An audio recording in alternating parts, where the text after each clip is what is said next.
Os tempos que vivemos, é mistério absoluto ao buscador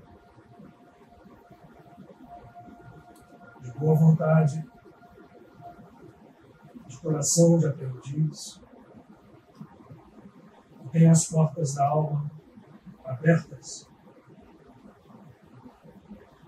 para o entendimento somente realizando plenamente a nossa natureza verdadeira, mulher, divina,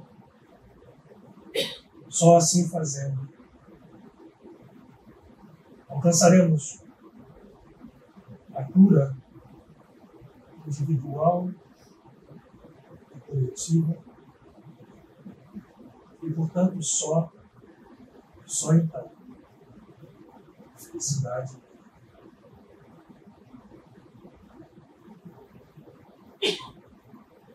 O primeiro ponto é de que essa felicidade, apesar de ser plena e real, nos planos que nos são invisíveis, aos olhos iludidos, que se prendem à matéria, pode e deve ser alcançada, sim, também aqui. Quando as barreiras da ilusão se rompam, quando se desfaçam a memória dos séculos e dos milênios que construímos de forma consciente ou inconsciente, nos fazendo crer em não somos, aqui também nesse plano, a plenitude viverá e entenderemos certamente o que seja o reino finalmente trazido. Já vivemos esse reino sem saber como acedê-lo. Portas da alma cerradas, olhos tampados voluntariamente pelas repetidas ilusões.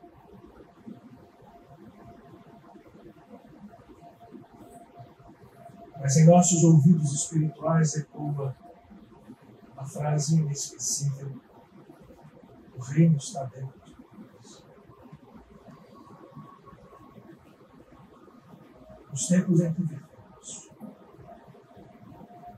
é fundamental que o buscador de boa vontade, iniciado das ferramentas do trabalho interior sem cessar, da desconstrução de um ego aferrado às idolatrias de toda a espécie. Pois idolatrar é projetar fora uma falsa realidade aquilo que não reflete a luz verdadeira. É mistério o buscador de boa vontade. Saiba encontrar todos os sinais possíveis de onde possam vir para compreender a grandeza da vida. Abrir mão das verdades absolutas que não cabem em nosso recipiente restrito. Abrir mão de conceitos a cada momento em que uma luz nova brilhe e mais. Enxergar com olhos de ver por sobre toda a pequenez da construção sectária humana, enxergar como a luz divina brilha, seja como ou de onde vier. Nesta casa foram reunidos seres que outrora e ainda hoje permanecem aferrados às ilusões caras, às estruturas de seu ego. Esses seres somos nós. São chamados todos os dias, hora a hora. Não duvidemos. Já atingimos a 10ª.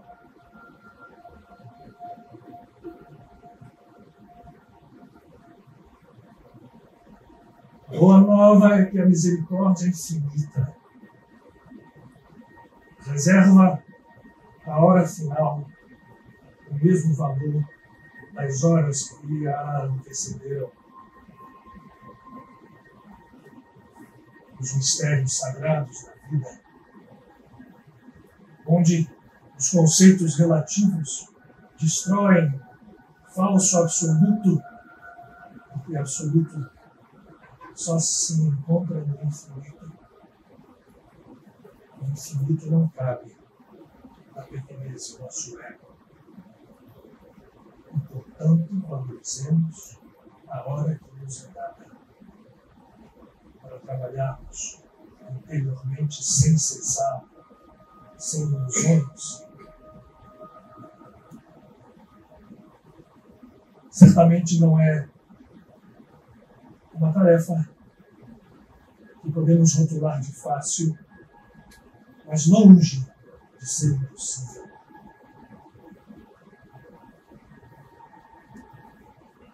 Como está no livro das Revelações. Aquele que perseverar, este sentará ao lado do Pai, porque será o do Pai. E é pela misericórdia da vida que os caminhos ao Pai se abrem. E há aqueles que são chamados. É preciso ser dito e redito que confiem no amor e na misericórdia da Mãe Divina, representada por todo o aspecto feminino, por todas as individualidades, em todos os tempos e eras, em todas as tradições, e em cada uma das mulheres, e em cada porção feminina que vive dentro de cada uma de nós. Amor, que forma toda a criação. Do seu útero cósmico, faz, a partir da união com a semente sagrada do Pai, emergirem universos e seres infinitos. Também é Mãe presente em cada uma das suas manifestações. Busquemos a cura para que sejamos conosco.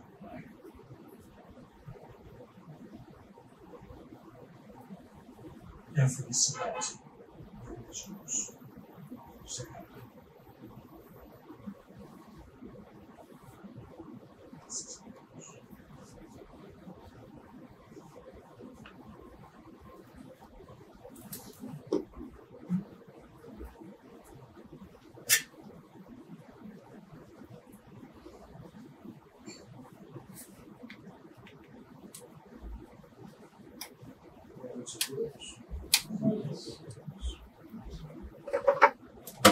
Esse dia especial.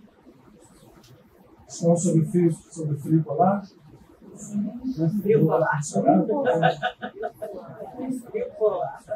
Agora é sério, a pergunta é séria. Frio polar. Aqui, ó, aqui dá um gelo. Muito frio. Muito frio, muito. É isso? Muito frio. Vamos alerta, tá? É que o vento para baixo.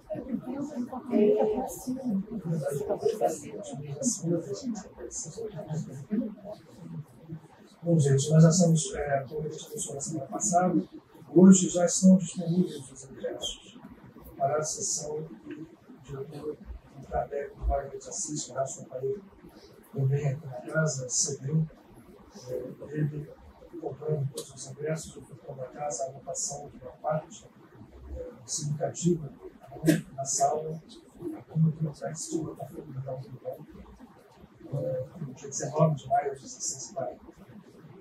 Todo o recurso captado dos ingressos vendidos vai ser retido para casa. E eu digo a vocês que já conheci o filme, como falei, não participei da produção, foi o caso do nosso lar, do filme anterior, mas estive perto do Wagner, desde os tratamentos de roteiro, as primeiras montagens e as outras. O filme realmente chega às telas, não só com um amadurecimento muito grande no seu aspecto técnico cinematográfico, como também com precisão de mensagem, que foi aquilo que se batalhou desde o início. Que fosse um filme feito não para espíritas, porque não interessa que haja um filme sobre Kardec para espíritas. Nós não estamos aqui, como professor espírita, e a gente respeitando muito, eu respeito demais, porque eu fui cuidado do espiritismo. Hoje, não me considero um espírita no sentido clássico da palavra, mas me considero um espírita pela formação que eu tive, por conhecer o trabalho de Kardec. Esse filme mostra, para não espíritas, o trabalho de um ser humano que vivia num ambiente extremamente hostil.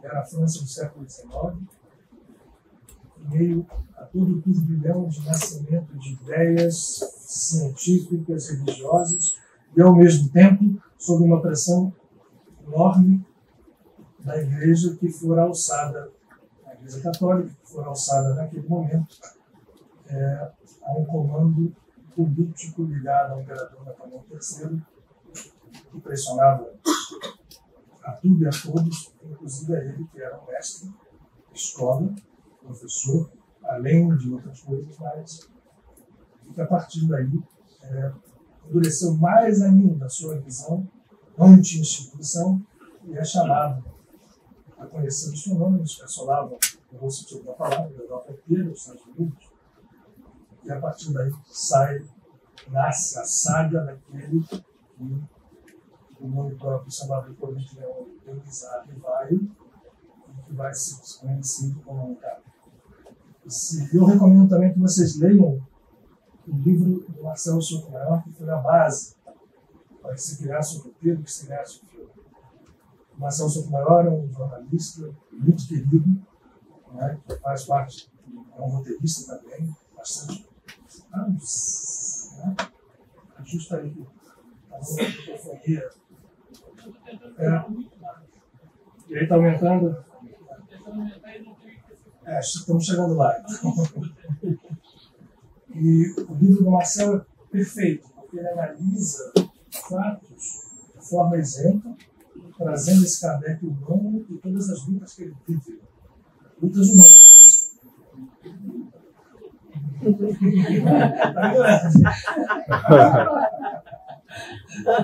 Lutas humanas, todas elas em que a gente vai se reconhecer, cada um de nós, como alguém que possui os mesmos potenciais. Esse é o grande segredo daqueles que trazem grandes noções de verdade, é se mostrar humanos e fazer com que nós, humanos, nos reconheçamos com o mesmo potencial que eles possuem. Essa pode ser a solução. Então, repetindo, todo mundo aqui que está aqui deve aproveitar, porque existe um preço sugerido. Aquele que quiser contribuir com mais para casa pode fazê-lo. É bem-vindo. Repito, já começamos com as nossas obras sociais, os trabalhos que a gente está fazendo aqui. E vai ser um belo dia de convivência, porque nós todos lá presentes, o Wagner vai estar junto. Então, vamos ter uma sessão, eu acho que especial, como já houve, né? Com a presença também dos amigos espirituais. Ó, hoje falei quase que o tempo todo.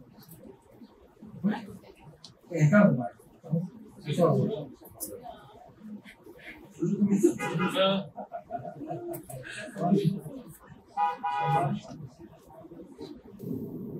Hoje é um dia, como sabe, especial, e por isso a gente escolheu o tema. Um tema que a gente vai procurar abordar dentro da visão, dentro da forma como nós enxergamos a espiritualidade aqui nessa casa. Eu sempre relembro, era sempre aqui, aqueles que estão conosco pela primeira vez. E esse trabalho não é um trabalho de palestra. A gente hoje vai estar sem internet. Vou botar. Eu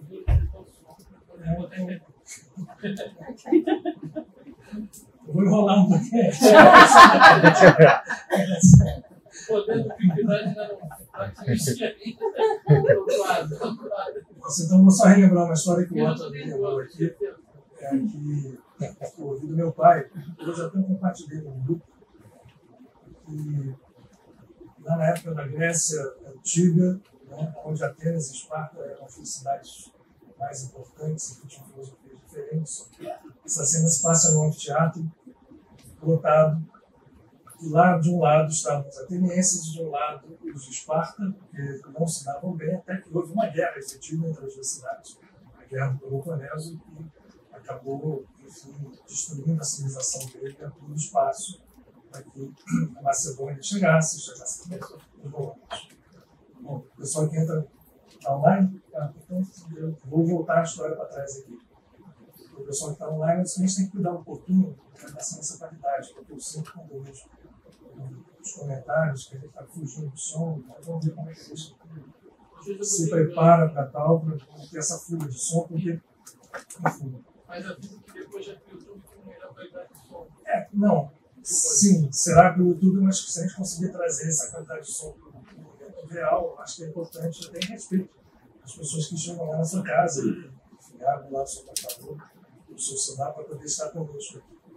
Então, para aqueles que chegam, sejam bem-vindos. A gente só está contando uma historinha, vou acelerá-la, que se passa na época da Grécia Antiga, em que atenienses e espartanos, já quase nos momentos prévios de uma guerra que ia destruir praticamente as duas cidades, estavam num anfiteatro lotado. E nesse anfiteatro adentra uma pessoa deficiente pelo lado dos atenienses e vai passando e as pessoas assistem aquilo e ninguém dá lugar. Ele passa dali, faz o círculo, quando ele chega no lado de Esparta, um espartano, eu não sou nem ateniense nem espartano, mas a história é assim, levanta, cede o lugar para ele, a pessoa senta no anfiteatro visível, e quando esse ato se dá, os atenienses aplaudem efusivamente aquele ato dos espartanos. E aí a história termina com as pessoas de Esparta comentando com o outro. Uma frase que eu lembrei por causa do ato aqui agora. Sabem, mas não praticam. É uma história simples, que eu ouvi essa história do pai quando eu era criança. Eu jamais a esqueci, porque eu acho que uma das coisas mais importantes da vida é a gente trazer a sabedoria para a prática. A sabedoria, na verdade, quando é sabedoria mesmo, ela já está na prática. Conhecimento, erudição, e aí lembrando que essa história aqui não é uma palestra para passar a erudição para vocês, é um trabalho espiritual que a gente faz em conjunto. Fazemos nós em conjunto, ainda mais em dias especiais como esse. Dia 13 de maio, foi marcado no ano de 1917 por uma aparição das mais espetaculares que aconteceu na história da humanidade, história conhecida e registrada, continua a e vou tentar ver se eu chegando mais para cá, talvez melhor, não sei se a proximidade do microfone. Em 13 de maio de 1917, 3 crianças, uma de 10 anos, chamada Lúcia de Jesus, outra de 9, chamada Francisco Marto, e a sua irmã Jacinta Marto, tiveram, enfim, digo privilégio, na verdade tudo foi ocorrido com eles, participar da história humana, principalmente da história desconhecida, contemplando uma aparição daquela que se depois se intitula como Maria de Nazaré, Lídia de Nazaré, a mãe de Jesus. A gente não está aqui para falar só da história, a ideia daqui é fazer um enfoque, por isso o título do nosso outras hoje, novas visões, principalmente dentro da visão que se procura aqui dentro dessa casa. É um entendimento dentro de um processo muito mais profundo do que aquele que nos parece.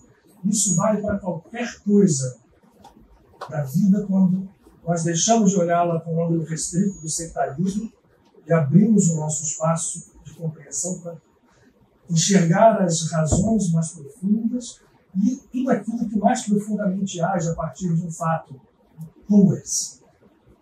Que, por força de muitos motivos, se deu dentro de um ambiente católico. A Igreja Católica, num país pequenino, mas se nós olharmos o fato em si, nós já podemos começar, e a ideia é essa mesmo hoje.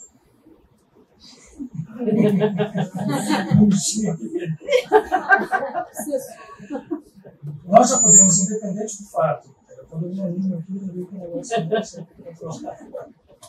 independente do fato em si, a gente pode olhar com bastante atenção e perceber não só os seus significados, mas as profundas consequências desse fato que continuam a se dar hoje ainda. Quem olhou a gente baixar aqui a árvore da vida para começar, mas ele vai misturar Kabbalah com a aparição de Fátima, é a nossa visão mesmo sectária, natural. A gente pensa assim, uma coisa não, como é que mistura uma coisa não? Essa casa nasceu, não foi para misturar. Essa casa nasceu para a gente entender o que significa das coisas aparentemente distantes. Eu pretendo a gente construir um pouquinho desse entendimento unificado hoje. Bom, 13 de maio de 1917, meio-dia.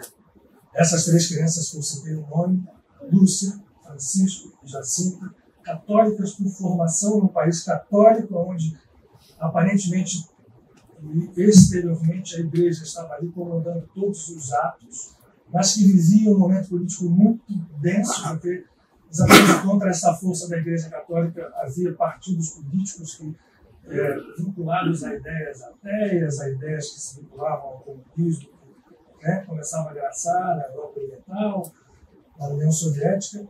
Era um país que fervilhava. E nesse meio-dia de 13 de maio, uma aparição acontece com essas três crianças que já tinha sido precedida, já no ano anterior, de 1916, por duas aparições de uma entidade que se denominou para elas o Anjo de Portugal. Quem conhece a história de Fátima sabe que em 1916 esses três pastores, cujos pais não eram pobretones, o pai de Lúcia, inclusive, tinha propriedades e rebanhos, que é onde vai se dar, é onde o cenário dos fatos vão acontecer. No meio de uma pastoreio vem uma entidade com o Anjo de Portugal, e a gente pode colher já informações que não são as mais profundas, mas são muito interessantes. Vamos lá. Quando esse anjo aparece, ele aparece perfeitamente materializado para essas crianças. E, além de instruí-las com algum tipo de oração, de perguntá-las se elas querem cumprir uma missão, imagine uma criança de 6 anos, outra de 9 e outra de 10, mas espíritos provavelmente não, certamente já muito evoluídos, muito preparados para aquilo, aceitam, mas tem algumas descrições que são interessantes da gente relembrar aqui no monitor. O anjo, quando aparece, traz a elas dentro do rito católico uma comunhão.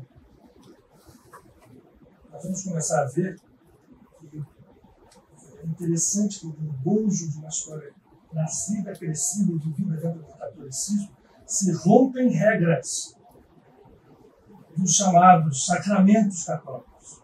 Nenhum desses meninos tinha recebido a primeira comunhão. E o anjo, trazendo um cálice dourado, no primeiro momento, ao estar materializado, larga o cálice que elas descrevem flutuando no ar. Retira uma hóstia e dá esta hóstia a essas crianças. Que não haviam se preparado e, no primeiro momento, inclusive, recuam a receber aquilo que não estava dentro do sacramento da igreja. Bom, esse preparo se dá, crianças viram, passou-se o tempo, quase 6 meses entre uma aparição e outra, chegamos ao 13 de maio de 1917. Só para contextualizar, a Europa vivia o final de uma guerra devastadora. Toda a civilização europeia que se construiu no século XIX, apesar dos embates humanos, em relação a promessas grandiosas de renovação da vida, inclusive com o surgimento do espiritismo, quem for ver o filme do Allan Kardec vai ver o quanto os fenômenos que aconteceram em toda a Europa, que dispararam o trabalho de Kardec e de tantos outros, sacudiram. Mas a ciência evoluía ali de uma forma espetacular. Né? O eletromagnetismo abria campo para a chegada depois das teorias que revolucionaram a física, a química. Enfim, no século XIX, que apesar de ter no seu bojo guerras, chegava com muitas esperanças. E abre-se o século XX, em 1914, infelizmente com uma grande guerra. Eles, meio-dia, pastoreando as ovelhas no terreno do pai de Lúcia, de repente chega um clarão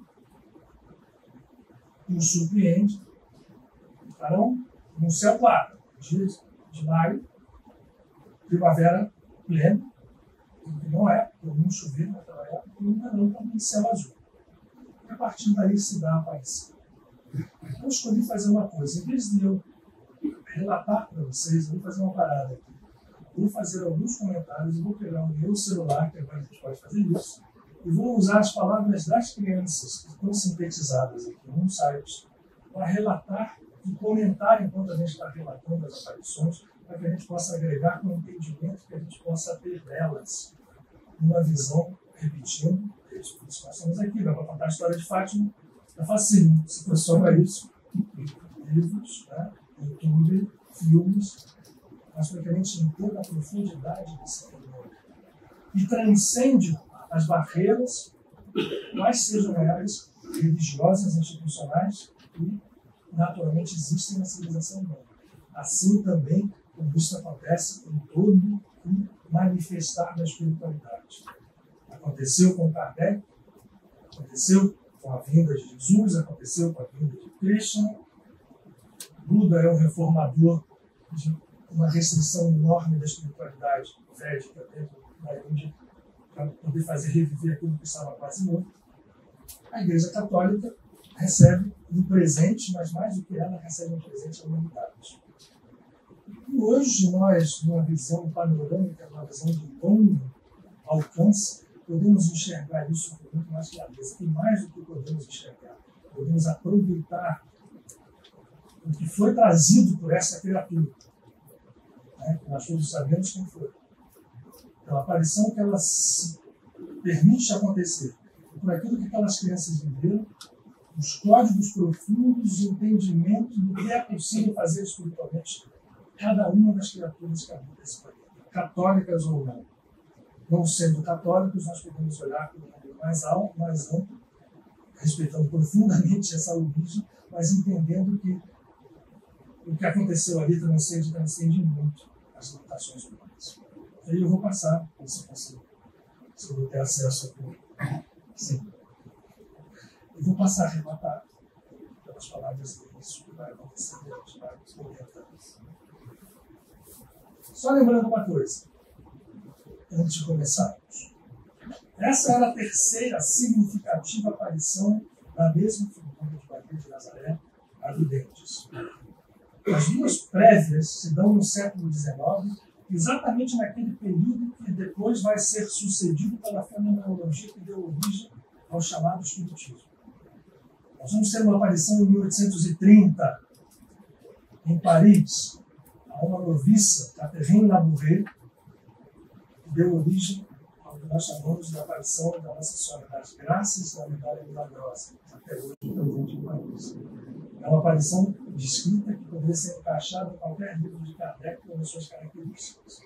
Na verdade, foram duas aparições. A primeira, uma materialização completa, em que essa menina, ainda noviça, é acordada por uma entidade, que chega e chama ela assim: acorda, acorda, que a senhora quer falar com você. Ela sai do dormitório, vem em direção à igreja, as velas vão se acendendo sozinhas, por descrição dela.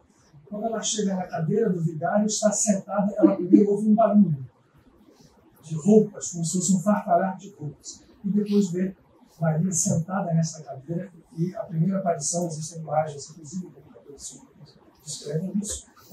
A terrinha ajoelhada aos pés e que conversa com a senhora por mais de 1 hora, completamente materializada, descrição que ela não sabe repetir, de tão profunda. A segunda aparição se dá em novembro do mesmo ano, de 1830, no dia 27, quando aparece então a senhora na figura que foi depois conhecida como a medalha milagrosa, que foi utilizada para varrer uma epidemia. Naquela época, as epidemias eram muitíssimos, com mortes. Qualquer varíola, qualquer infecção bacteriana gerava uma epidemia com milhares de mortos. E era o que estava acontecendo em Paris. E a utilização da medalha milagrosa faz cessar essa epidemia. 1857, no mesmo ano que Kardec lança o Livro dos Espíritos, em fevereiro, Kardec lançou o livro em abril, Maria aparece a vidente nos Pirineus, em Lourdes, Bernadette sobre. E vai também descrever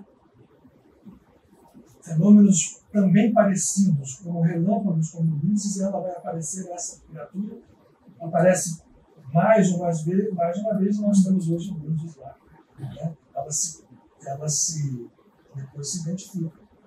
Passa o tempo, chegamos ao século XX, em meio a essa guerra, no dia 13 de maio, nós somos crianças. Recebendo essa lição que agora eu finalmente vou contar para vocês.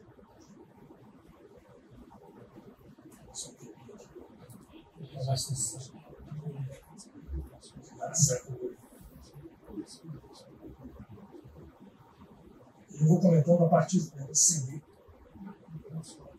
13 de maio de 1917, então Lúcia de Jesus, Francisco Marques já sempre estavam lá. Segundo as descrições, após um clarão de relâmpago, no céu luminoso e sereno, sobre uma carrasqueira, que é uma árvore, de pouco mais de 1,5 metro de altura, apareceu-lhes a mãe. Segundo as descrições da irmã Lúcia, ela quem descreve, ela quem travava os diálogos com Maria, era uma senhora, mesmo agora a descrição é fantástica. Interessante para quem nunca ouviu isso, eu acho que é bem interessante. Era uma senhora vestida toda de branco, mais brilhante do rosto, espargindo luz mais clara e intensa que um copo de cristal cheio de água cristalina, atravessado pelos raios de sol. Olha que descrição impressionante. Né? Das roupas vermelhas. Estão acontecendo na frente dela. Pelos raios do sol mais ardentes. Seu semblante era de uma inenarrável beleza. Bem triste, bem alegre, mais sério, talvez com uma suave expressão de ligeira preocupação. Como descrever em pormenores seus traços? De que cor os olhos, os cabelos dessa figura celestial? Lúcia, que era quem descrevia, nunca o soube dizer o seguinte. Inclusive, essa imagem que está aqui, que depois foi popularizada, foi repetida muitas vezes, até que elas dissessem: olha, lembra muito de longe, mas não parece nem um pouco com aquilo que a gente viu. Mas é o que nós temos, para hoje e para sempre. E é o que nos conecta com essa presença. O vestido, mais branco do que a própria neve, parecia tecido de luz, tinha as mangas relativamente estreitas, fechado no pescoço, descendo até os pés, os quais, agora começam os detalhes técnicos, eram envolvidos por uma tênue nuvem. Quem conhece a ectoplasmia, ou já viu fenômenos estudados cientificamente, sabe que a nuvem ectoplásmica fica sempre, muitas vezes, presente quando aparições de entidades se dão, e principalmente com a aparição de entidades luminosas. Nós que tivemos não a felicidade de ver Nossa Senhora, não, mas que vimos em materializações de entidades muito elevadas, e aqui tem gente que viu, por exemplo, aqui, vimos que essa nuvem ectoplásmica se forma. Então, é descrição de criança, né? Sem nenhuma interferência de caráter cultural ou qualquer outra coisa.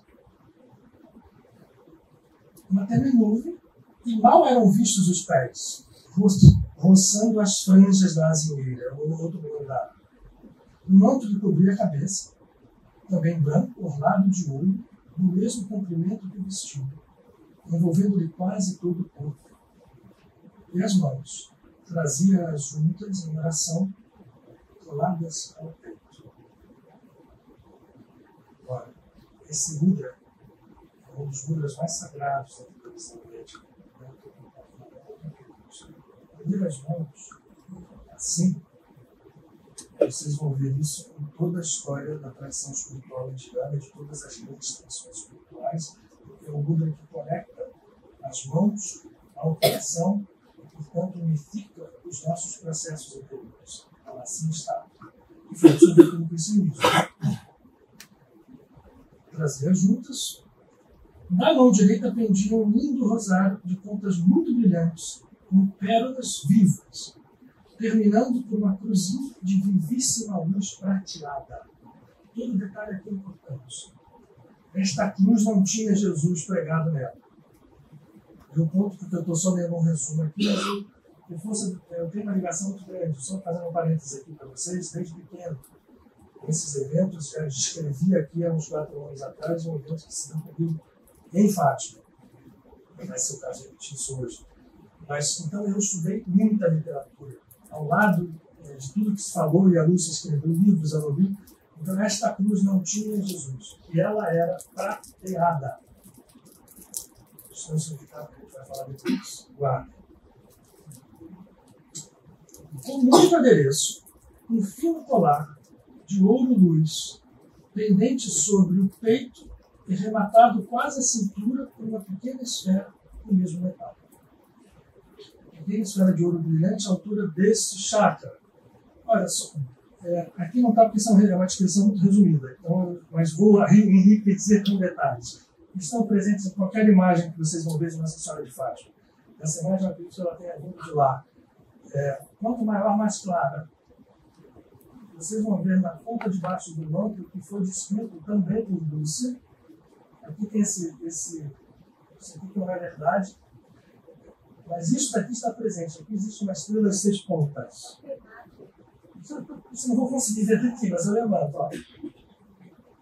Onde eu estou apontando aqui embaixo, quem quiser ver depois, se vocês tiverem imagens maiores, vocês vão ver sempre eu repetir uma estrela de 6 pontas na parte de baixo do manto e em alguns momentos essa estrela de 6 pontas também na parte de cima do manto. Nessa primeira aparição, a senhora pede aos 3 pastores que venham 6 meses seguidos, no dia 13, à mesma hora, e diz que ainda viria uma 7ª vez. Desculpa, a gente não sabe disso. Aí ela faz a seguinte pergunta, completamente instigante, né? Pode parecer cair dentro inteiramente da visão católica, e, enfim, ela fala a eles o seguinte: quereis oferecer-vos a Deus para suportar todos os sofrimentos que Ele quiser enviar-vos, em ato de reparação pelos pecados e de súplica pela conversão dos pecadores. As 3 crianças ouviram então, certamente as crianças preparadas dizem sim.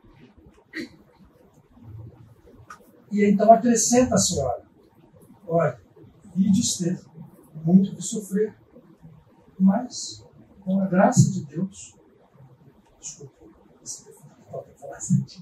mas a graça de Deus será o vosso conforto e tudo que vocês precisam. Quando ela pronuncia isso, essas mãos fechadas se abrem e as crianças escrevem. Essa é a descrição delas. Porque Lúcia via e conversava. Francisco não só via e não ouvia. E Jacinta via e ouvia, mas quando era menor, de 7 anos, não conversava.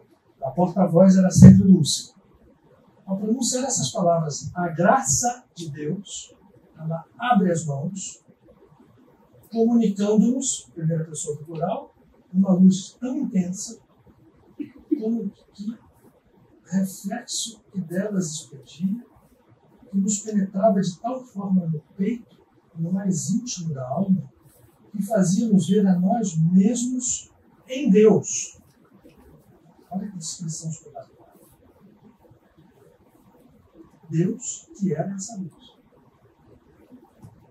Essas crianças conseguem descrever uma sensação de plenitude a partir da abertura das mãos nessa presença esta luz que os toma, eles entram num estado de recessão profunda, eles percebem um conhecimento, que não dá para descrever muito em palavras, da presença de Deus, da existência não, mas da realidade, de viver em Deus, algo que para eles foi fundamental para tudo aquilo que aconteceu depois.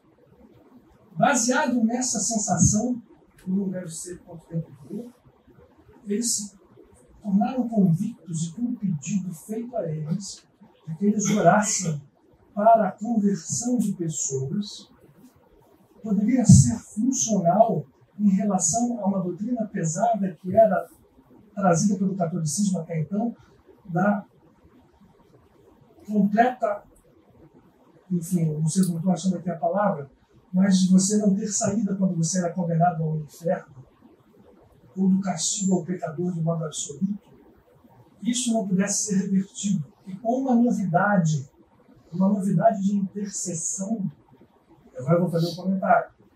Isso só pode, se você olha com olhar superficial, você fala assim, mas como é que você faz três crianças sofrerem por outro? Por que Deus manda sofrimento? Né? Então você, na verdade, deveria pensar que Deus é alegria. Vejam só, ela faz um introito e faz uma pergunta.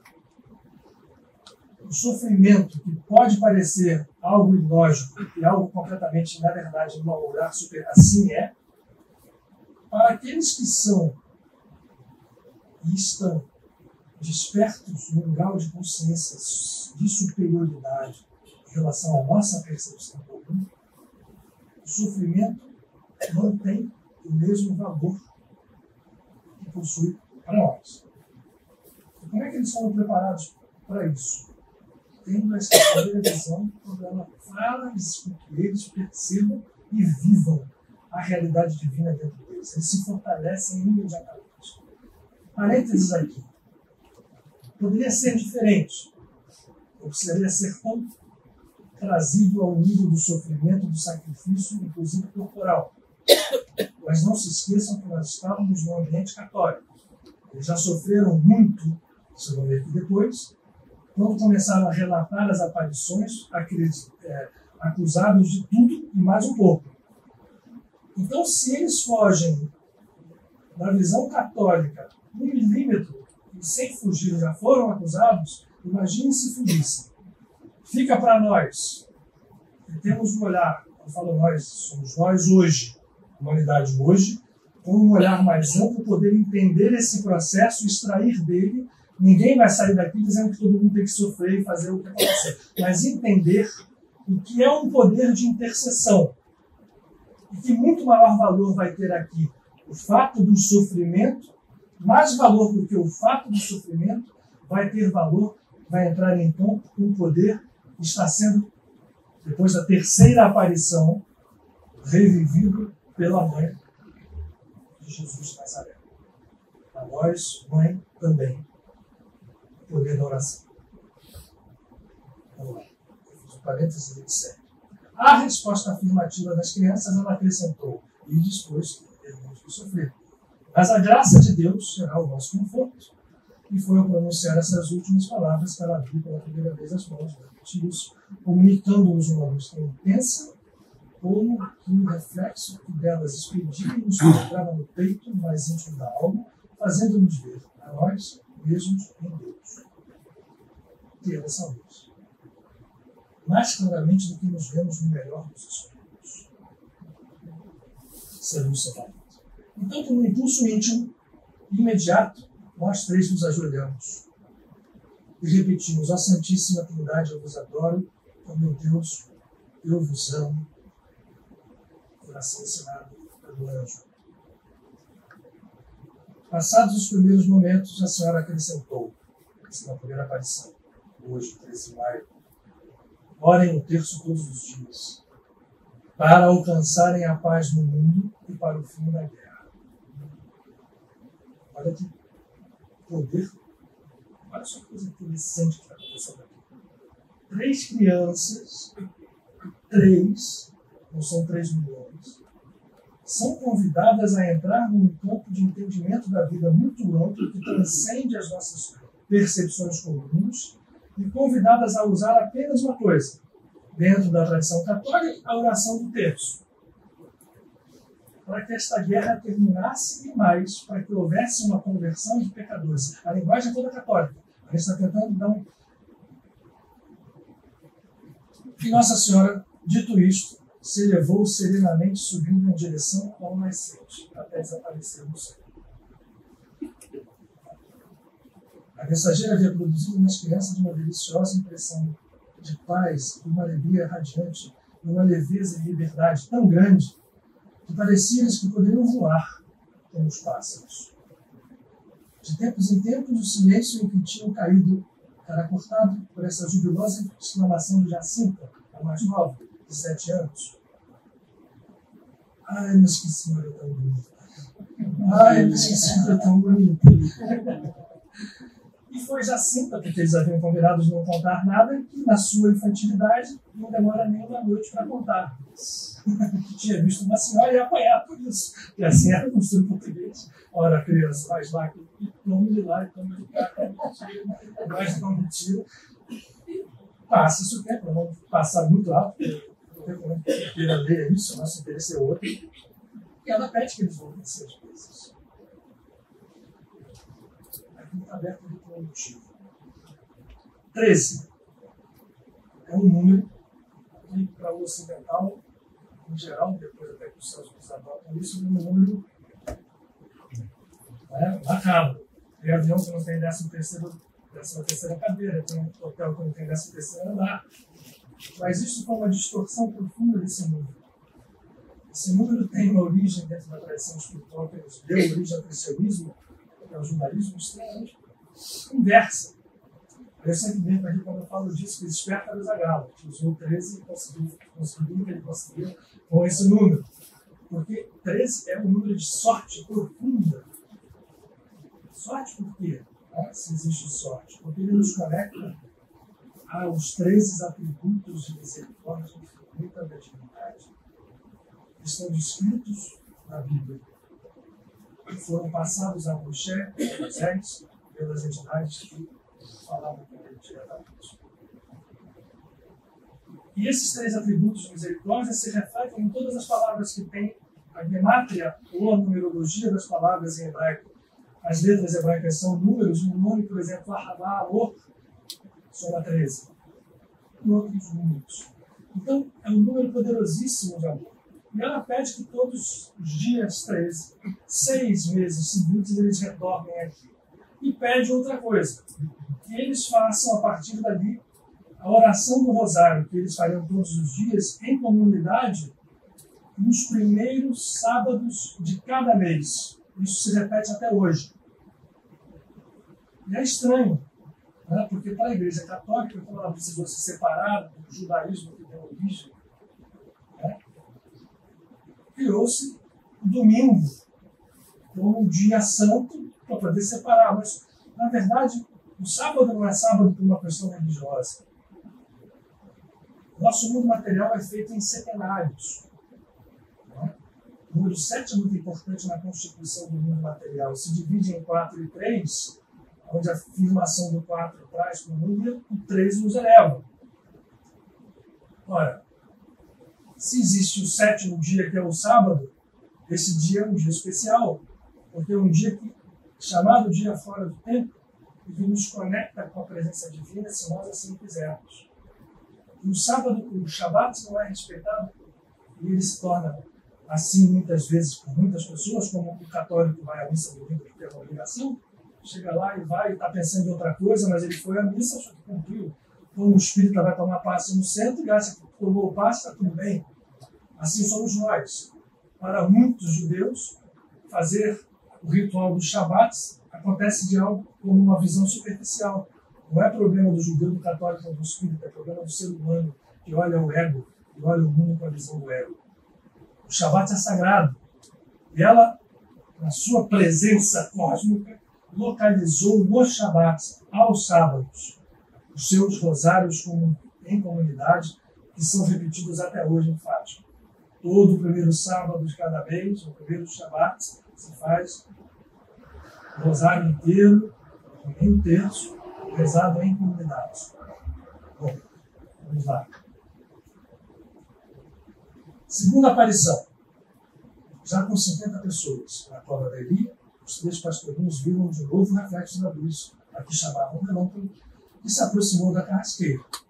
A senhora queria que eles voltassem no próximo dia 13, que rezassem todos os dias e que aprendessem a ler. Elas comunicavam com eles de uma forma muito coloquial também. Lúcia pede para que ela os leve para o céu. Um desejo de criança, ela diz sim, sim, sim. A Jacinta e o Francisco levam-os em breve. E foi assim mesmo. Eles se encarnaram 3 anos depois, já estavam os 2 desencarnados. Mas você fica mais algum tempo. Ela foi ofendida, porque você viveu até os 95. Ficou mais algum tempo aí. E foi seguida na sua vida de muitas aparições diretamente a ela. Ela estão no freezer da carne, Rita, e viveu reclusa no convento até o final da sua vida. Mas Jesus quer servir-se de ti para fazer conhecer e amar o meu sagrado coração. Vejam que a pontuação que vai se fazendo com a presença da Senhora, que começa dentro da Igreja Católica, desde o século XVIII, quando Margarita Lacoque fala do Sagrado Coração de Jesus, aqui se fala, depois da Senhora dizendo das graças, do Sagrado Coração de Maria, ou seja, aquele Sagrado Coração de mãe que é capaz de transformar situações kármicas. Você pode falar isso no ambiente católico, mas a gente pode decodificar isso. Ele quer estabelecer essa devoção. E a quem a abraçar, eu prometo, olha que promessa, salvação. Essas almas são queridas por Deus, como flores, postas por mim a adornar seu corpo. Está se dizendo o seguinte, uma linguagem profundamente restrita, vou repetir sempre isso, a tradição. Quem abraçar esta tradição de entender o coração, nós estamos falando do coração, agora eu volto aqui para a árvore. Para quem não entende isso aqui, são consciências divinas que partem de universos superiores e se repetem até chegar ao plano físico. Simplificando muito, esta primeira esfera, ou esfera, é algo quase que inimaginável. Aí aqui acima ainda existem os véus negativos onde você não define, mas isto vem se propagando em consciências sucessivas até chegar aqui, a essa última esfera que é chamada Malchut, ou reino, traduzindo o hebraico, que reflete tudo que acontece no nosso plano físico. Resumindo demais isso. A senhora pede que se vá no dia 13, ele chega por 6 meses. Malchut, Yesod, Netzach, Hod. Tiferet, Hesed e Gvurah. 1, 2, 3, 4, 5, desculpe, 6. Tiferet e Gvurah. Fica faltando a misericórdia. E ela fala uma 7ª vez a oração. Hesed é a misericórdia. No dia de Santo Antônio, 13 de junho, eles vão lá, com mais de 50 pessoas, e ela repete o mesmo gesto. Ela abre as mãos e comunica o reflexo daquela intensa luz, como que submergindo-os na divindade. E na palma da mão direita estava um coração, que aparece materializado. Era o imaculado coração de Maria, que se sentia ultrajado pela forma como a humanidade se conduz. Essa visão se desvanece aos poucos e ela retorna aos céus, sempre caminhando em direção ao ocidente.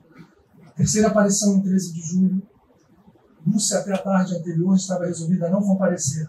Ao se aproximar a hora, ela sente-se impelida por uma força estranha e ela vai. Chama os seus primos. Chegando ao local das aparições, já há 2.000 pessoas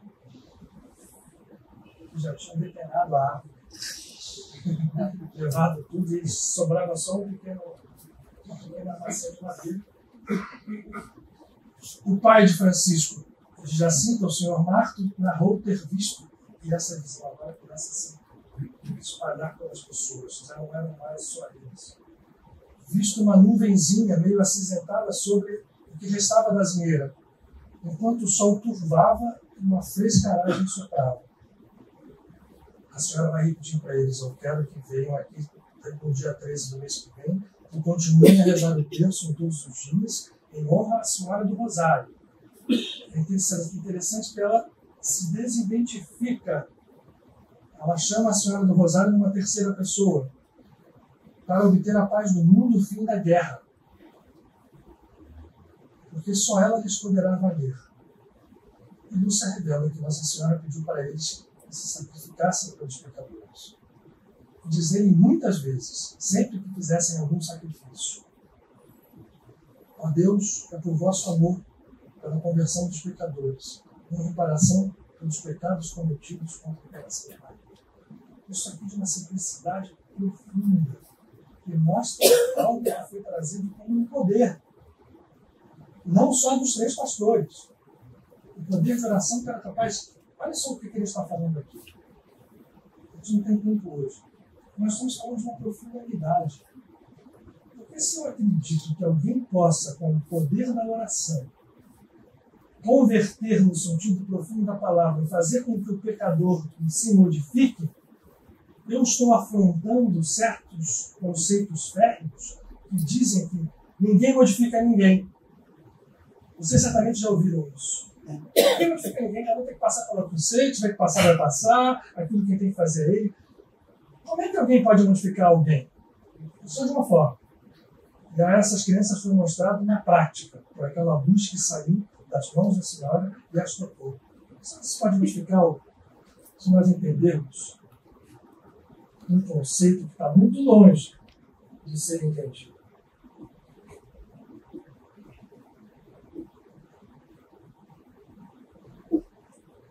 Quando eu entendo isso, eu entendo que nós somos unos e que, portanto, aliás, eu quero falar aqui um pouquinho aqui para mostrar isso em aspectos bem interessantes de unidade.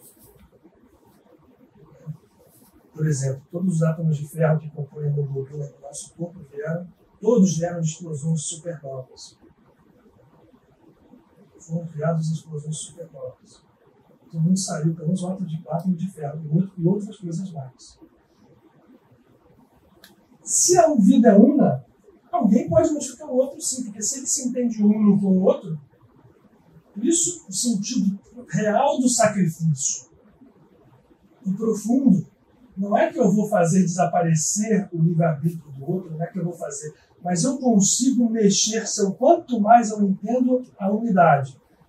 E o quanto pouco, porque, claro, é preciso de um movimento mínimo do outro, eu estou tentando modificar. Mas se eu projeto a minha consciência de unidade e a minha luz sobre o outro, que eu quero mudar, e esse outro faz um mínimo movimento, o circuito fecha e grandes milagres podem acontecer. De transformações que, vou repetir de forma ousada, rompem as leis do karma. É preciso que a gente entenda no século XXI que as leis do karma, se existem e se são reais, não são as últimas leis do universo. São leis temporárias que foram estabelecidas por nossa própria escolha. Nós escolhemos estar sob a lei do karma. Isso é codificado pelas tradições religiosas de diversas formas. A expulsão do paraíso e tudo mais. Quando a gente entende que isso não é a última lei, e que é uma lei que se faz muito superior a ela, está sendo denominada aqui de graça, os poderes kármicos cedem. Por isso que movimentos como esse que está acontecendo, que eu estou escrevendo aqui, vibram, e aí eu vou entrar um pouquinho depois em detalhes, espero. Por que aconteceu em Fátima, em Portugal? Tudo tem razão. E vocês vão ver agora, daqui para frente, nas próximas aparições, como essas razões vão sendo tornadas claras para nós. Vamos lá.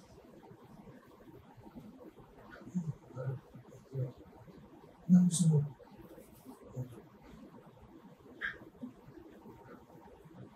Maria Santíssima revela então aos pastorinhos a primeira parte do segredo. Mostrou a eles o que eles chamaram de infernos, planos inferiores, onde as criaturas que se deslocam dessa consciência não recebem a realidade em cheio, os senhores de umbral, as coisas na coisa católica, e eles ficaram muito impressionados com o que viram.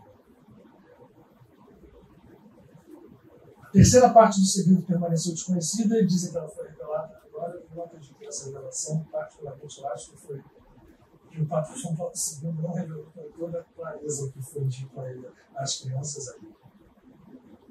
A senhora, então, elevou-se em direção ao nascente até desaparecer no firmamento. E no final da aparição, segundo o senhor Marco, pai de Francisco e Jacinta, foi instalado uma espécie de torre. Quarta aparição, 15 de agosto. Não foi 13, porque as crianças foram presas. Foram presas para impedi-las de chegar à Nova Alegria. Soltas 2 dias depois, elas foram pastorear em Valinhos, que é um lugar onde tinham, perto da vila de Aljustrel, onde elas moravam. E a senhora aparece ali, no dia 15. Chamaram, viram, e ela diz o seguinte: voltem aqui no próximo mês, rezem um terço, peçam pelos pecadores, peçam pela cura do mundo. E eu voltarei no último mês para fazer um milagre para todos eles, em linguagem católica. Mandou que fossem feitos 2 andores para a festa de Nossa Senhora do Rosário, com o dinheiro deixado pelo povo, na Nova Alegria. O restante seria usado para ajudar na capela que vai mandar fazer. A capela que está lá não é, está lá na capela, certamente produzido lá na capelinha. Tem aquela igreja lá, enfim, detalhe. E tomando um aspecto mais triste, isso em 13 de agosto, ela diz: rezai e rezai muito. Fazei sacrifícios por aqueles que pecam. É preciso que as almas sejam levadas para o céu, que saiam do inferno. Isso vai de ponto. Tudo que a teologia cristã tradicional diz: o inferno é permanente, o inferno é quem chegou no inferno já não sai. E a senhora pede para que eles rezem para que as almas sejam retiradas do purgatório do inferno. Durante longos minutos, os pastorinhos permaneceram em estado de êxtase, contemplando a senhora que mais uma vez seguia a direção ao nascente. Na quinta aparição, penúltima, em 13 de setembro, começam os números mais evidentes. Nesse dia, 15 a 20 mil pessoas, talvez mais, na Nova Alegria. Todos queriam ver, falar, fazer pedidos às crianças. Tem filhos que gostam, as crianças chegando, agarradas, né, que todos querendo, pede. E a senhora vem, aparece a carrasqueira, eles rezam o terço. E ela diz: continuem a rezar o terço para alcançarem o fim da guerra. Em outubro virá também Jesus. Olha que coisa interessante. Ela Nossa Senhora das Dores, Nossa Senhora do Carmo, ela usa uma linguagem perfeitamente católica para usar as simbologias que são usadas para referir-se à Mãe Divina. E também São José como menino de Jesus. Então, Jesus, o menino, São José, era para que tocasse as pessoas e continuasse toda a linguagem católica ali, funcionando.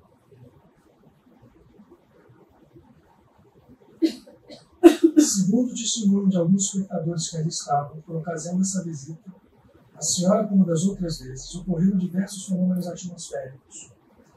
Observaram a distância aparente de 1 metro do Sol,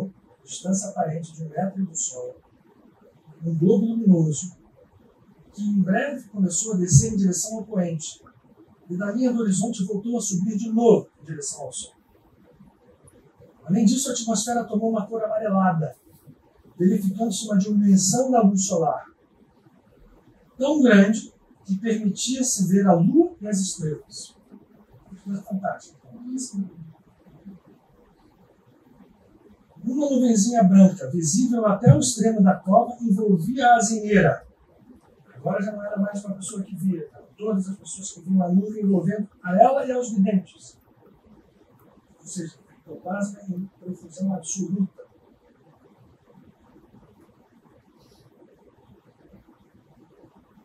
Bom, envolvia ela e aos videntes. Do céu começaram a chover como que pétalas de rosas ou flocos de neve, que se desfaziam pouco acima das cabeças dos peregrinos, sem deixar-se tocar ou comer por ninguém. Esse fenômeno é um fenômeno repetidamente visto. Nós tivemos a oportunidade de vê-lo algumas vezes, e que é descrito. Quando você tem uma conexão, esse tipo de coisa ali, todos viram. E o que se fala é que caía nas pessoas e que Ainda que a breve aparição deixou os pequenos videntes felicíssimos, consolados. Foi muito rápida essa aparição. Francisco, de modo especial, sentia-se transportado de alegria com a perspectiva de ver dali a um mês nosso Senhor Jesus Cristo, conforme lhe prometera no céu. E chega o dia 13. O último dia da aparição. Já era outono, uma chuva persistente e forte transformava a toda no lamaçal e encharcava a multidão de 50 a 70 mil pessoas, vindos de todos os pontos do campo. Assim que chegaram, os videntes carregados, passando por isso sem fio, né? Tentando a pessoa agarrar, Jacinta está no colo, com medo, perdendo o pai. Né? Lúcia manda que se fechem os guarda-chuvas para rezar o tempo estava chovendo. Pouco depois, houve o reflexo de luz e Nossa Senhora apareceu sobre a cara civil. Quero dizer que façam aqui uma capela em minha honra, porque eu sou a Senhora do Rosário. Que continuem sempre a rezar o terço todos os dias, porque a guerra vai acabar. Os militares voltaram para as casas, e assim foi. O pedido de cura para uns doentes e conversão para alguns pecadores, a Senhora respondia: uns sim, outros não. É preciso que se emendem, que peçam perdão por aquilo que fazem, que se liguem de novo ao divino. E tomando um aspecto triste, ela acrescenta: não ofendam mais a divindade. E abrindo as mãos, agora que é fantástico, fê-las refletir-se no sol, enquanto se elevava, e o reflexo continuava da sua própria luz a projetar-se no sol. Chovera muito durante toda a aparição. Lúcia, no término do seu colóquio, gritava para o povo: olhem para o sol! Rasgam-se as nuvens, o sol aparece como um imenso disco de prata. Apesar de seu intenso brilho, podia ser olhado diretamente sem ferir a vista. As pessoas, as pessoas o contemplam absortas quando de súbito o astro se põe a bailar. Gira rapidamente numa gigantesca roda de fogo, para de repente, para dentro de pouco recomeçar o giro sobre si mesmo, numa espantosa velocidade. Finalmente, num turbilhão vertiginoso, seus bordos adquirem uma cor escarlate, espargindo chamas vermelhas em todas as direções. Esses fachos refletem-se no solo, nas árvores, nas roupas das pessoas, que cercam imediatamente, reluzindo todas as cores do arco-íris. Isso é descrito por milhares de testemunhos. As pessoas batiam assim e saíam reflexos luminosos de todas as cores. As roupas que tinham sido molhadas completamente secas. O disco de fogo rodopia loucamente, 3 vezes, com cores cada vez mais intensas, treme espantosamente e, descrevendo um zigue-zague descomunal, precipita-se em direção à multidão. Isso é um fenômeno, inclusive fotos, né? Não havia filme naquela época, mas há fotos das pessoas com as caras apavoradas. Todos caem de joelhos, um grito escapa de todas as bocas e pensam que vão ser consumidos pelo fogo. Além de pensarem que isso era o sol. É claro que não. O sol não saiu lá do seu lugar, estava lá. Mas essa bola prateada, que muitos atribuem, ninguém atribui isso ao fenômeno OVNI. A descrição aqui é perfeita, mas a gente sabe que os seres superiores, todos eles, se transportam em naves. O que estava acontecendo ali era um espírito de uma superioridade absoluta que tem esse nome, Maria de Nazaré, que muitos falam, há muitas tradições que referem Maria e José, quando encarnados, vindos diretamente das esferas e planetas que pertencem ao sistema da estrela Sirius, que é uma das estrelas profundamente ligadas à evolução do nosso sistema solar. Então, o que aconteceu ali? Um fenômeno físico de uma intensidade absoluta, que deixou marcado naquele solo uma vibração, que vocês viram a descrição de fachos vermelhos, e as pessoas choravam, as roupas encharcadas minutos antes estavam completamente secas, e o milagre do sol pode ser observado até uma distância de 40 quilômetros de fato.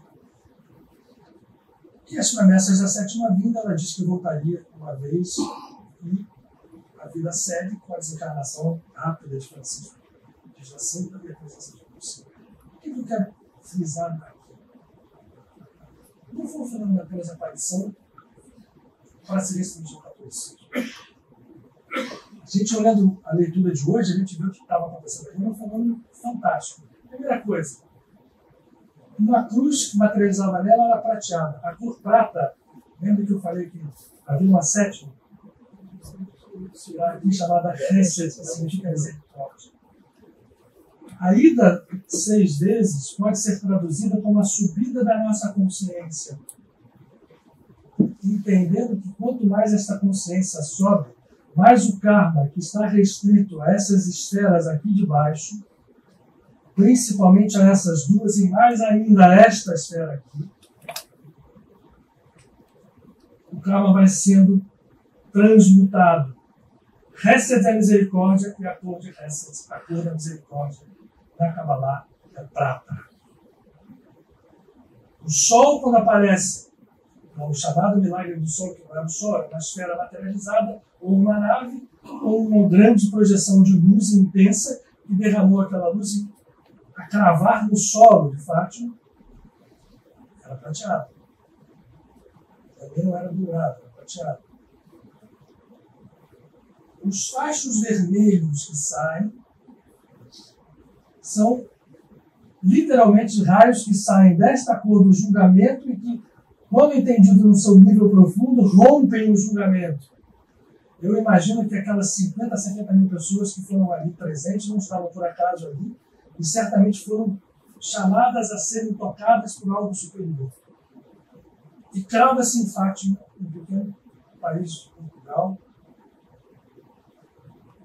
eu diria, um presente vibratório para toda a humanidade que continua vibrando até hoje. Agora vamos falar um pouquinho de Fátima. Olha que coisa interessante. Para entendermos que, no fundo dos códigos das visões, a gente pode conseguir sair do sectarismo que a religião nos impõe, nesse caso católico. Às vezes você chega num centro espírita,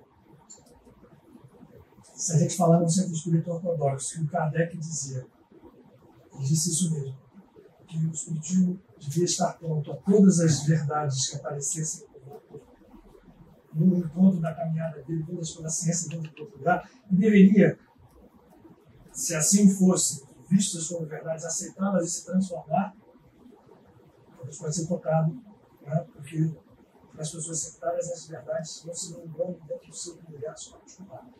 Muito bem, então aqui, na casa de Padre Pio, aliás, se a gente for pensar bem, Padre Pio, nessa época, em 1917, estava se preparando para receber os primeiros estigmas chamados estigmas invisíveis. Olha as coisas paralelas acontecendo. Eu ainda estava preparando a sua viagem para chegar em 1920 aos Estados Unidos. E olhando em perspectiva, a gente vê que o movimento espiritual corria o mundo. A Kabbalah chegava, começava a revelar a sua sabedoria oculta por testes corajosos que começava a divulgá-lo com mais intensidade, como Haddad lá em outros campos. Muito bem. Aquela cidade de Fátima, você sabe o que significa o nome de Fátima? Por que se chama Fátima? Portugal foi dominado pelos muçulmanos. Fátima era a filha querida do profeta Muhammad.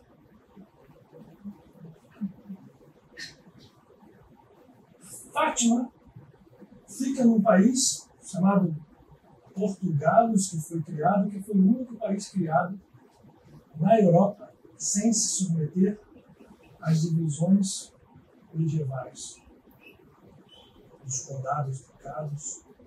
É um país que nasceu, cresceu e viveu, continua assim, como ele é. Afonso Henriques cria Portugal, e se a gente vai olhar a história de Portugal, ela é toda projetada a partir de movimentos vindos dos templários. O templo, a ordem templária, quando foi criada para ir a Jerusalém. E lá, no antigo templo de Salomão, descobrir preciosidades como o Zohar, para trazê-las para o Ocidente, foi assim feito. Dentro de uma igreja católica, extremamente foi feito. E depois que se encontra na França, Portugal é um dos primeiros países onde os templários vão se estabelecer. O mosteiro de Alcobaça, e outros tantos lugares são estruturas feitas pelos templários. E eles vão construir o seu centro vibratório, porque conheciam perfeitamente, depois de serem instruídos em relação à energia que faz esse planeta viver, os chamados chakras da Terra. E a região que abriga a cidade hoje de Fátima, naquela época era uma vilazinha, era um lugar, tinha a 20 quilômetros, tem a 20 quilômetros, localizada a cidade de Tomar.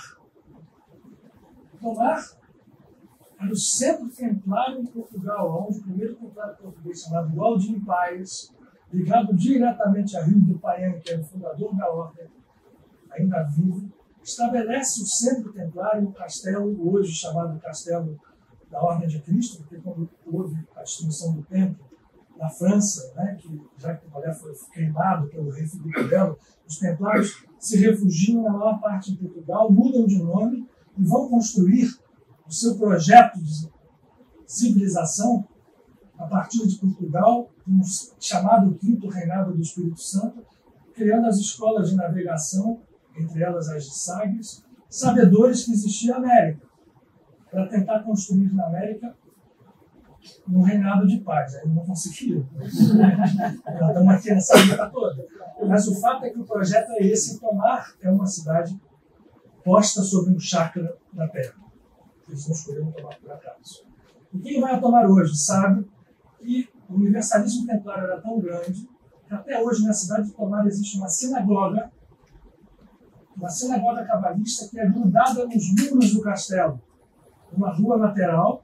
Não há mais judeus em Portugal, enfim, a sinagoga sobrevive com doação de judeus do mundo inteiro, com seus objetos históricos, ainda com todos os apetrechos, e uma senhorinha que fica lá com um colar com uma estrela de Davi que cuida e mostra aos turistas, mas é grudada no castelo, porque os templários faziam, por exemplo, materializações. Os templários tinham conhecimentos profundos de estruturas, aprenderam isso e passaram a trazer. A ideia era fazer com que Portugal fosse o país que refletisse isso. Não se conseguiu, mas a vibração estava lá. E por isso, em 1917, Maria de Nazaré,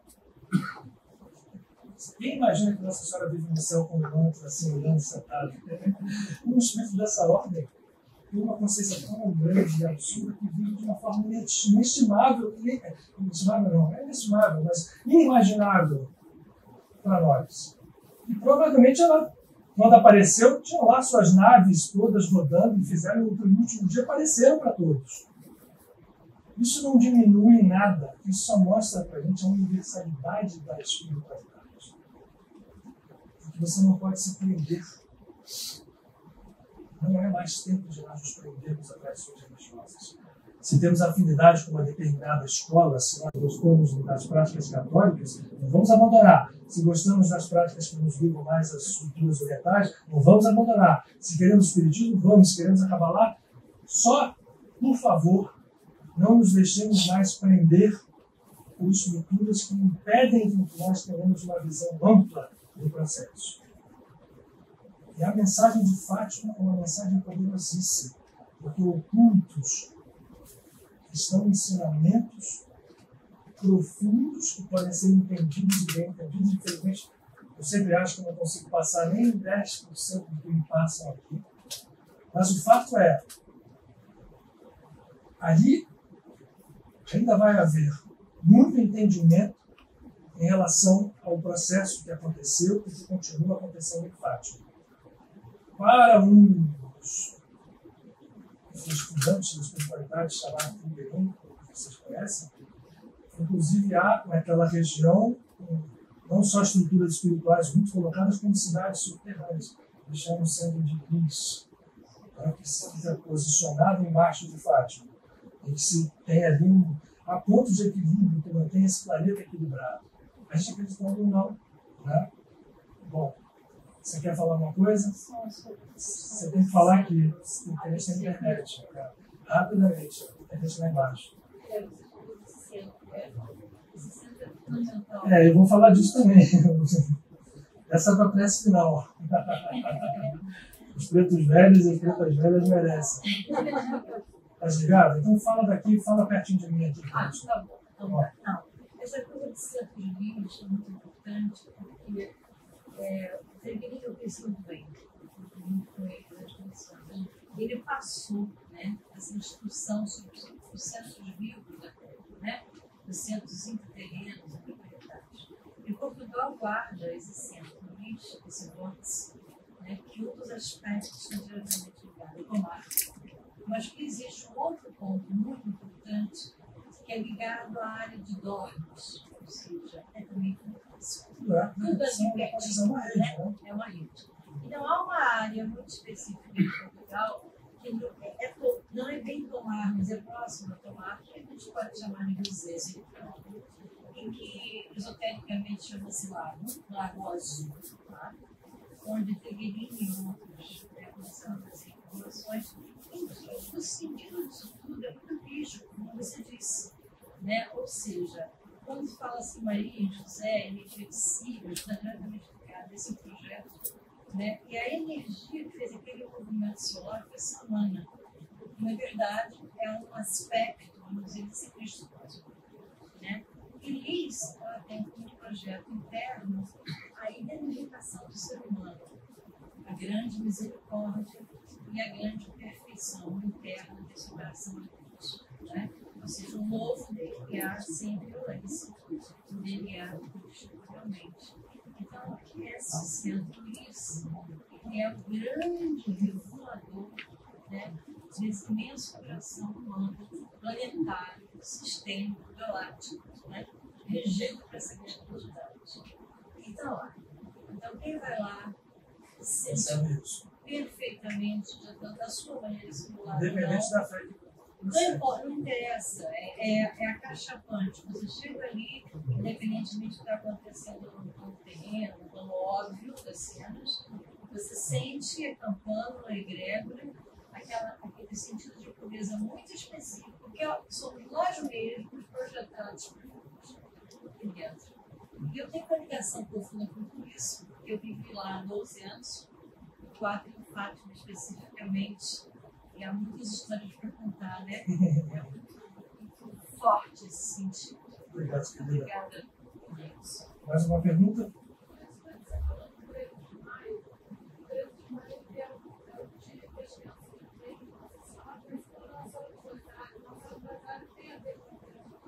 É a própria, né? Ela se identifica depois. Ela só vai se chamar de Rosário claramente no 13 de outubro.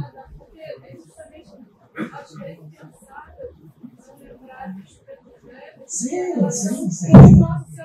É isso aí. E já tinha, se você for olhar, no Brasil, a libertação da escravidão se dá em 13 de maio de 1888. Sim, mas É prévia. dentro das irmandades, né? Isso é. Sim, porque. Dá para não dizer. Claro. Desculpa de quê? Nada, que isso, pelo amor de Deus. Então, vamos fazer, e como bem lembrou o nosso Gilberto aqui, a gente tem que diferenciar isso aqui. Essas entidades. A gente começou aqui esse endereço 13 de maio de 2000. Quem já teve com uma entidade de preto velho sabe o quanto de sabedoria, o quanto de luz se oculta por trás daquela unidade. E muitas vezes propositalmente, porque entidades dessa ordem, às vezes escondem os seus aspectos, às vezes angélicos, né? Essa face humilde, trazem trabalhos por isso. Tem conhecimentos profundos de espiritualidade. Se você olha um preto velho ou uma preta velha trabalhando, um bom médico, por favor, você vê o quanto se conhece da operação da energia da vida. O quanto eles trazem de amor, o quanto entendidos e respeitados podem nos ajudar e continuam nos ajudando. É que a gente não entende e não respeita. Mas aqui nessa casa, isso é fundamental. Você bem lembrou que a gente começou aqui no 13 de maio. E tem a sensação da libertação. 13 é a misericórdia, 13 pulsa de fogo da misericórdia. Foi na matéria o dia que simbolicamente se decreta a libertação. E pode ser para nós um movimento de libertação. Portanto, todos são convidados a fazer um olhar sobre o que tem sido pela Bárbara, sobre Fátima e sobre o que os pretos de hoje. Tá? Fazer essa discussão.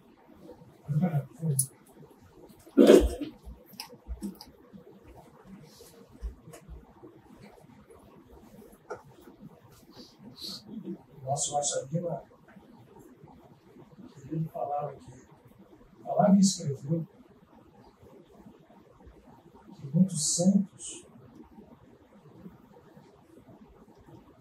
mesmos se apresentam sob a forma de pretos velhos, e uma delas era uma preta velha, que era uma das expressões que aparecia na preta velha de Teresa d'Ávila, por exemplo.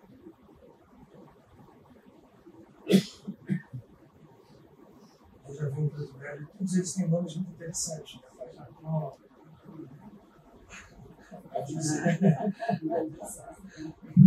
a Jeremias, foi tudo por aí. São falanges enormes. Nesse momento nós olhamos, contemplamos a luz divina sob a forma de Maria de Nazaré. Recebemos o seu brilho,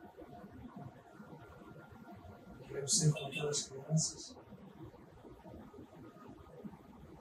sentir essa presença tocar no fundo da alma, no fundo do coração. Liberdade. Muitos de nós estamos cansados de trafegar nos campos do ego. Ainda insistimos tantas vezes nisso. Mas nós queremos, como Francisco, como Jacinta, como Lúcia, sermos crianças de verdade. Buscarmos a tua presença como crianças. Sentir a tua luz tocando na nossa alma, a força criadora e restauradora de nossas vidas, na sua plenitude original. Somos deuses. Mas só seremos deuses de verdade quando tivermos ali uma luz agregada, profundamente desperta a nossa natureza, com a humildade de uma criança e de um preto velho.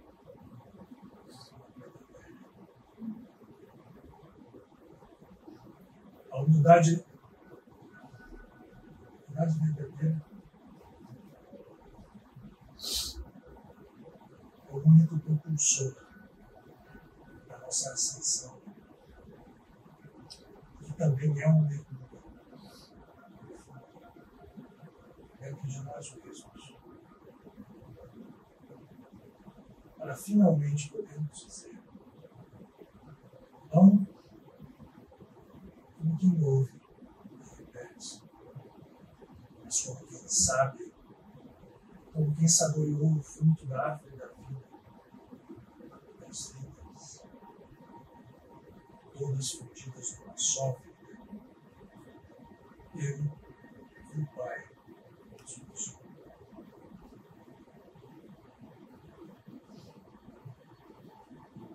Nesse momento, mãe, em que repetidamente todos os ciclos anuais voltas o teu olhar com mais intensidade àqueles de nós que te buscamos, nós te rogamos, vinde, ainda que não sejamos nós de nossa parte capazes de ir a ti. Mas que a misericórdia vem do teu coração infinito, nos cubra. E mais do que isso, acenda em nós uma chama verdadeira, de amor, real. Que isso seja a nossa cura, para que em algum momento sejamos também nós curadores, não por nós mesmos, mas com a humildade e a sabedoria irmanadas ao amor, entendemos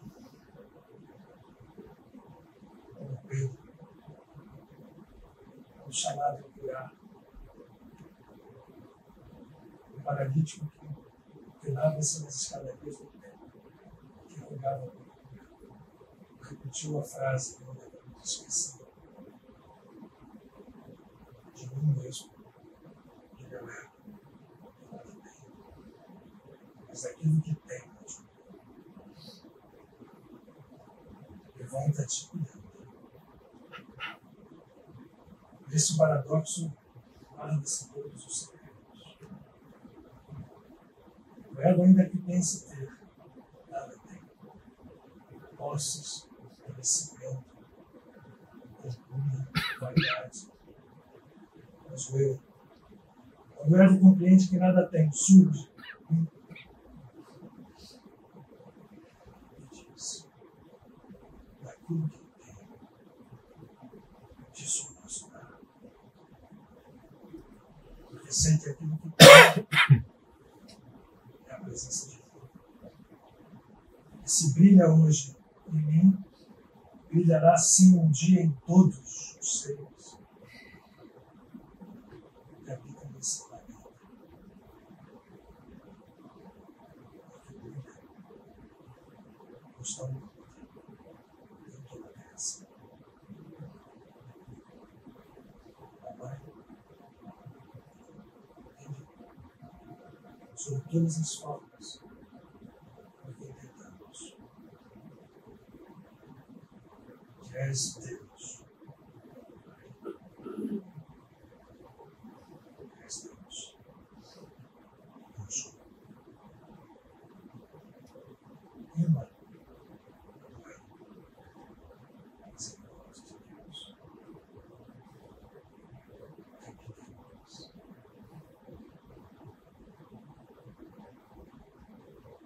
Com profunda gratidão, profundamente confiantes. Nosso reconhecimento.